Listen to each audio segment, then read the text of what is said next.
Приветствую вас на канале Орел без решки. Мы находимся в столице Объединенных Арабских Эмиратов, в городе Абу-Даби. И в этом ролике мы с вами посмотрим Лувр, президентский дворец, мечеть шейха Заеда, два крутых пляжа и много чего еще. Поехали!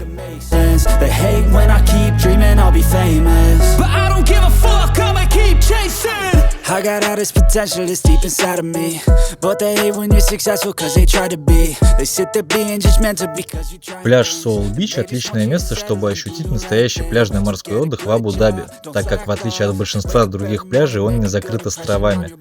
Вход на пляж платный – 50 дирхам с человека в будни и 75 в выходные.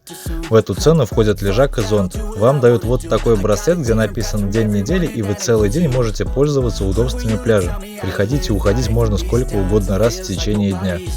На пляже также есть душ, туалет и переодевалки. Сам пляж находится на острове Саадият, что переводится как «остров счастья». Белый песок и великолепного цвета чистая вода не должны оставить вас равнодушными. Правда, в этот день море было неспокойным, из-за этого вода была немного мутной у берега. Слева от пляжа сейчас идет активное строительство новых музеев, но стройка достаточно далеко за бетонным пирсом и не особо напрягает. Рядом находится жилой комплекс с подземными паркингами Мамша Аль-Саадият, много ресторанов и кафешек, супермаркет Carrefour, фитнес-клуб. На набережной можно совершить прогулку или покататься на велосипеде. Народу было немного, сказывается, что мы тут были в холодный сезон. И буквально в паре километров от пляжа находится одна из главных достопримечательностей Абу-Даби – музей Лувр. В ноябре 2017 года в Абу-Даби на острове Саадият был открыт музей под названием Лувр. Здание музея спроектировано французским архитектором Жаном Нувелем. Данный музей не филиал парижского Лувра, хотя и связан с ним. По соглашениям, подписанным правительством Франции и ОАЭ в 2007 году, проект в Абу-Даби получил право на 30 лет называться Лувром. Эта возможность стоила 525 миллионов евро. Эту сумму арабские шейхи должны будут выплатить за 3 десятка лет. В здании Лувра Абу-Даби много водных каналов и огромный ажурный купол с массой 7,5 тысяч тонн. Это позволяет создать у посетителей ощущение, что музей находится под открытым небом в открытом море.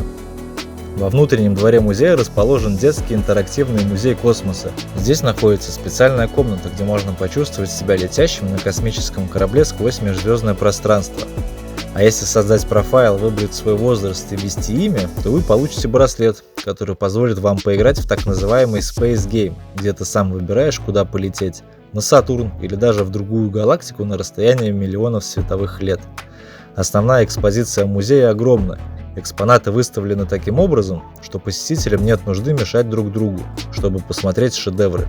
А этих шедевров, охватывающих 8000 лет человеческой истории, в музее великое множество, и разделены они по цивилизациям и эпохам, к которым относятся.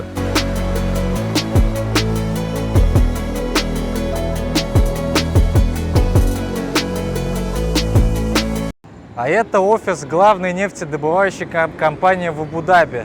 ADNOC переводится как Абу-Даби National Oil Company. И именно вот эта вышка в 1958 году стала добывать нефть.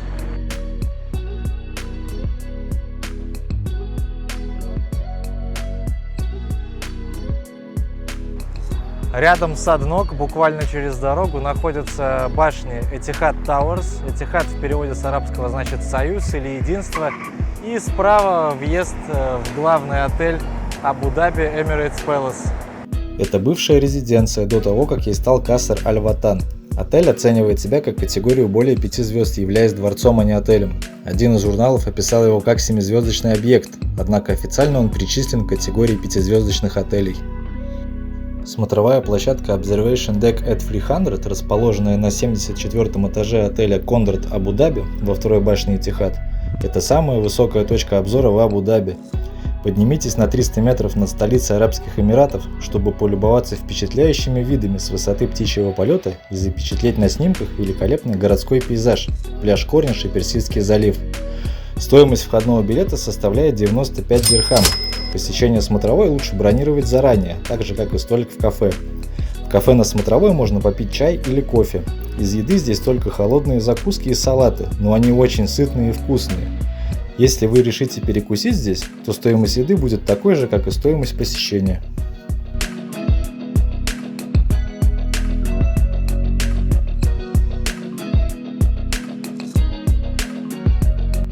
Каср-аль-Ватан – действующий президентский дворец ОАЭ. Дворец открыт для посещения как организованными группами, так и самостоятельными туристами. Помимо самого дворца можно посмотреть выставки и экспозиции, которые рассказывают о культуре и истории страны. Дворец из белого гранита и известняка выделяется изысканной архитектурой, которая сочетает в себе традиционные элементы арабского искусства и ремесла.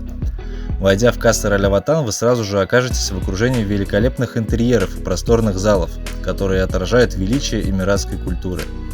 Залы официальных приемов выдержаны в традиционном арабском стиле, а обстановка отличается истинно восточным шиком. Здесь проходят саммиты, международные конференции, приемы высокопоставленных лиц. Сюда также приезжал и президент Российской Федерации. Коллекция подарков представлена в специально оборудованном зале, где собраны дипломатические презенты правителям и представителям Кабмина ОАЭ. Согласно протоколу, принесение в дар ценных и памятных вещей – обязательный ритуал, который нельзя игнорировать. За годы подобных подарков собралось немалое количество, и у каждого есть своя собственная история. Странно, но подарков российской делегации в зале мы так и не нашли.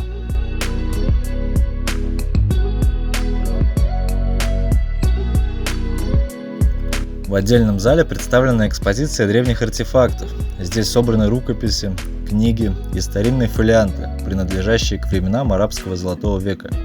Здесь хранятся ценнейшие, уникальные экспонаты, символизирующие вклад восточных мудрецов в систему просвещения человечества.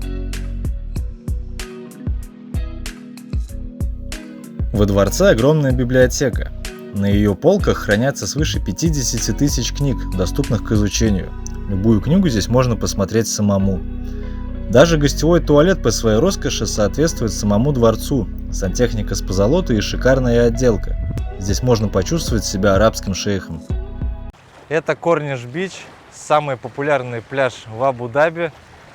Здесь все приятно.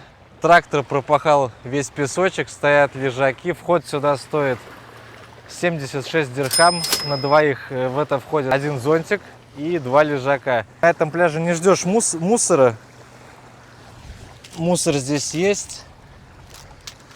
Он, возможно, приплывает с других пляжей, которые открыты, куда бесплатный вход. Но тут убирают. Стоит отметить, что тут убирают. Тут мелковато, где буйки, там примерно мне по подбородок глубина. Так что тут не сильно глубоко. И в начале входа камушки. Небольшие островатые, но дальше их нету. Также с этого пляжа хорошо видно президентский дворец, 8-звездочный отель Emirates Palace и башня Etihad Towers. Напротив пляжа Корниш на другом берегу находится Heritage Village, историко-этнографическая деревня в Абу-Даби, которая разительно отличается от того, что можно увидеть в суперсовременном городе мира. Еще не так давно столица Объединенных Арабских Эмиратов была маленькой деревней, расположенной на берегу Персидского залива, о чем напоминает данная достопримечательность. Историческая деревня в Абу-Даби была построена в 1997 году. Она входит в число важнейших достопримечательностей ОАЭ. Посетить ее можно абсолютно бесплатно. На небольшой территории деревни поместились домики ремесленников, шатры бедуинов, жилой дом прошлых времен, мечеть и музей. В музее представлены предметы быта и фотографии, отражающие жизнь страны 50-60 лет назад. Здесь можно посмотреть на старинные лодки, корабли, оружие, посуду. Кстати, некоторую посуду они влепили прямо в стены в качестве интерьера. Драгоценности, улов рыболовов, в том числе жемчуг и все, что с ним связано. Весы, сито, измеритель калибра. Чем, собственно, и занимались местные до того, как здесь стали добывать нефть. И одежда, которую носили люди того времени в зависимости от пола и возраста. Интересно, что для хранения воды и других жидкостей использовались бурдюки из кожи животных. Здесь также можно покататься на верблюде или на качелях. В деревне воссозданы дома жителей оазисов, жителей пустыни, жителей горных районов и тех, кто жил на побережье. Кстати, зимой хижины из веток накрывали пледами из козьей шерсти, что позволяло сохранить ночью дневное тепло внутри жилища. Да, здесь реально жарко. Видимо, эта козлиная шерсть сохраняет хорошо тепло в помещении. На территории комплекса находятся ремесленные домики и мастерские. В каждом из домиков внутри представлено какое-то свое дело.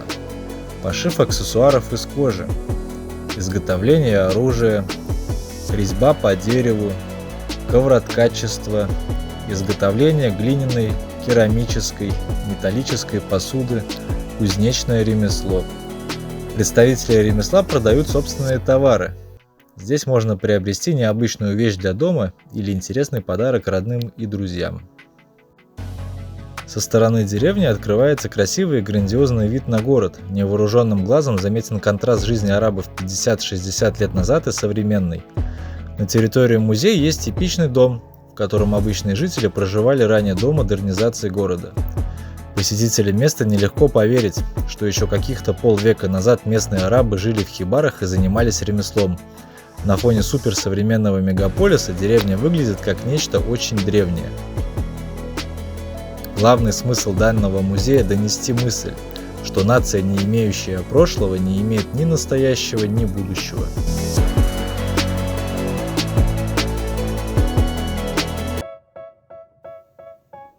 В Абу-Даби суперсовременная архитектура гармонично сочетается с естественной природой. Местность здесь болотистая, идеально подходящая для роста мангр.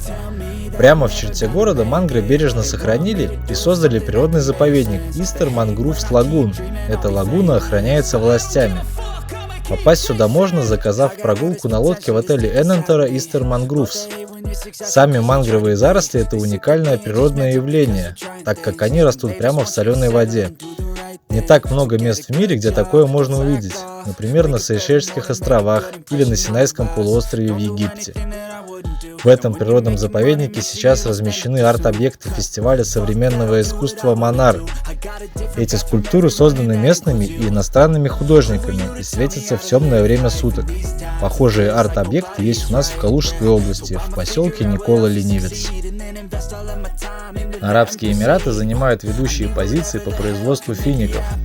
Финики – это традиционный сувенир из Эмиратов. Мы посетили магазинчик с финиками на местном рынке Абу-Даби в составе групповой экскурсии. Для мотивации на покупку на входе раздают конфеты – финики в шоколаде. Такие конфеты можно купить в любом супермаркете, а вот крупные финики на развес ценителям этих фруктов лучше покупать действительно на рынке. Цена здесь такая же, как в супермаркете, но качество намного выше. Также в этом магазинчике можно приобрести орехи. Большая мечеть шейха Заида – это проект стоимостью 545 миллионов долларов, который воплощали в жизнь 12 лет, начиная с 1996 года. Мечеть построена в классическом архитектурном стиле мамлюков, османов и фатимидов. Для строительства мечети использован белый мрамор, который не нагревается даже летом в 60-градусную жару. Во дворе мечети расположены фонтаны. Такие фонтаны есть только в нескольких самых значимых крупных мечетях мира. В мечети 82 купола, более 1000 колонн, позолоченные люстры из 24-каратного золота и самый большой в мире ковер ручной вязки. Стены молитвенного зала декорированы драгоценными и полудрагоценными камнями. Здесь находится одна из самых больших в мире люстр. Территория мечети настолько огромна, что для того, чтобы добраться до самой мечети, нужно преодолеть немаленькое расстояние через подземный туннель, попутно рассматривая фотографии с известными гостями, которые посетили мечеть, а также фото разных этапов строительства. Возможно, самым узнаваемым элементом мечети является коллекция из 82 куполов, самый большой из которых расположен в центре главного молитвенного зала. Купола имеют облицовку из чистого белого мрамора. Мечеть имеет 4 минарета, каждой высотой около 106 метров. Каждый минарет состоит из 3 различных геометрических фигур. Ковер главного молитвенного зала, который, кстати, является крупнейшим в мире, был связан вручную 1300 иранскими мастерами из новозеландской шерсти. Он настолько тяжелый, что его пришлось разобрать, перевезти 2 самолетами, а затем снова сшить по прибытии. Именно поэтому по нему разрешено ходить только тем, кто совершает намаз, хотя раньше по нему ходили и туристы тоже. В залах мечети подвешено 7 люстр производства Германии, украшенных сусальным золотом и кристаллами Сваровски. Главная люстра мечети, 10 метров в диаметре, 15 метров в высоту, весом около 12 тонн, оставалась самой большой в мире до 26 июня 2010 года, пока в соседнем Катаре не была установлена еще более крупная люстра. Тем не менее, она остается самой большой в мире люстрой, установленной в мечети. Также здесь установлены очень удобные для мусульман часы, чтобы они могли точно знать, когда будет следующая молитва. Абу-Даби — это большой и интересный город. Мы вам здесь показали далеко не все. Здесь каждый найдет что-то интересное для себя. Напишите в комментариях, что бы вы хотели посмотреть еще в Абу-Даби на канале Орел без решки. Канал Орел без решки — это не только обзоры городов, а также обзоры отелей и ресторанов. Подписывайтесь на канал, если понравилось это видео. I got all this potential that's deep inside of me, but they hate when you're successful cause they try to be. They sit there being judgmental because you're trying things, and they just want you to settle and do the right thing. So get a good job, don't